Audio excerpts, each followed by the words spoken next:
pôle Nuit est un des 5 pôles d'enseignement supérieur académique qui résulte de la concrétisation du décret paysage du 7 novembre 2013 du ministre Marcoux. Le pôle Nuit regroupe donc l'ensemble des établissements d'enseignement supérieur qui sont établis sur le Hainaut, qu'il s'agit de 3 universités, 3 écoles supérieures des arts, 3 hautes écoles et 34 établissements d'enseignement supérieur de promotion sociale. La journée d'aujourd'hui est une journée particulière, c'est la journée qui est organisée, une matinée organisée par la commission recherche.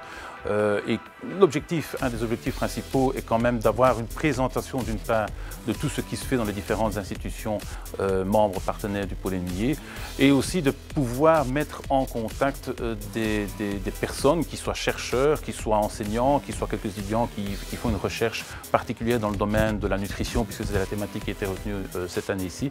Mettre en commun toutes ces personnes qui, par le dialogue, ne peuvent qu'enrichir leur pratique.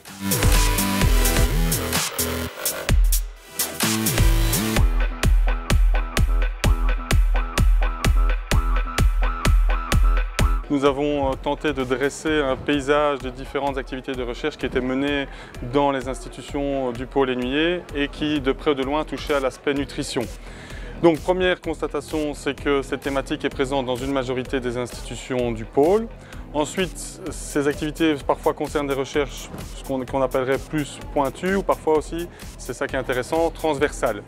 Mais aussi avec une approche parfois par rapport à la promotion et prévention de la santé, par rapport à ce qui a trait par exemple à la diététique, activité physique et bien-être.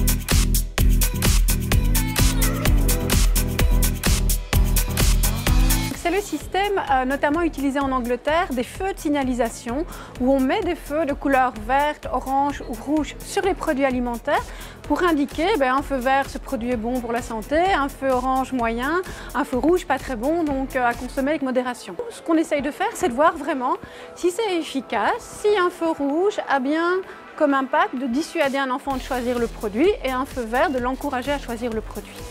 Et là, on a des résultats un peu surprenants, c'est-à-dire qu'un simple feu rouge, oui, l'enfant anticipe que le produit est sans doute pas très bon pour la santé, mais il se dit, un produit qui n'est pas bon pour la santé, il a meilleur goût qu'un produit qui est bon pour la santé. On va plus loin, nous, et on teste des indices rouges qui sont plus dissuasifs, comme un petit smiling faces qui tire la tête, qui a l'air dégoûté du produit. Et ça semble marcher.